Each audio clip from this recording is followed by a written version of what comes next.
حضرت علی رضی اللہ تعالیٰ عنہ نے فرمایا، خوشی انسان کو اتنا نہیں سکھاتی جتنا غم سکھاتا ہے۔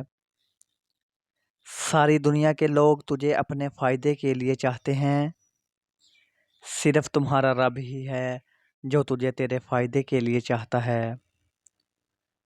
جب رب راضی ہونے لگتا ہے تو بندے کو اپنے عیب کا پتہ چلنا شروع ہو جاتا ہے، اور یہی اللہ کی رحمت کی پہلی نشانی ہے۔ جب تم پر کوئی مشکل آئے تو کسی کا احسان نہ لو، کیونکہ مصیبت 4 دن کی ہے اور احسان زندگی بھر کا۔ اگر کسی کے دل میں جگہ بنانا چاہتے ہو تو اسے سیدھے اور پورے نام سے پکارا کرو۔ جب تمہارا دل کسی کے گلے لگ کر رونے کو چاہے تو قرآن پاک کو گلے سے لگا لینا۔ تمہارا ایک ہی رب ہے، پھر بھی تم اسے یاد نہیں کرتے، لیکن اس کے کتنے بندے ہیں، پھر بھی وہ تمہیں نہیں بھولتا۔ حضرت علی رضی اللہ تعالیٰ عنہ کا فرمان ہے، کسی انسان کو پتھر سمجھ کر ٹھوکر نہ مارو، بلکہ اسے تراش کر دیکھو، شاید وہ ہیرا ہو۔ کسی کو منہ پر بے عزت کرنا اسے قتل کر دینے کے برابر ہے۔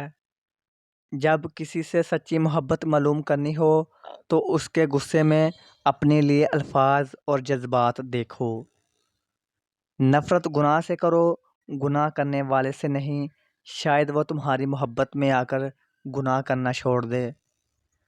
اپنے دن کا آغاز صدقہ دینے سے کرو، اس دن تمہاری کوئی دعا رد نہیں کی جائے گی۔ کبھی غم نہ کرنا کہ دنیا تمہارے ساتھ نہیں، بلکہ خوش ہونا کہ دنیا کا مالک تمہارے ساتھ ہے۔ حضرت علی رضی اللہ تعالیٰ عنہ سے کسی نے پوچھا کہ انسان برا کب بنتا ہے؟ تو حضرت علی رضی اللہ تعالیٰ عنہ نے جواب دیا، جب وہ اپنے آپ کو دوسروں سے بہتر سمجھنے لگے۔ جو حد سے اچھا لگے اسے بہت کام ملا کرو، جو دل میں سما جائے اسے صرف یاد کیا کرو، کیونکہ جو جتنا قریب ہوتا ہے دنیا اسے اتنا ہی دور کر دیتی ہے۔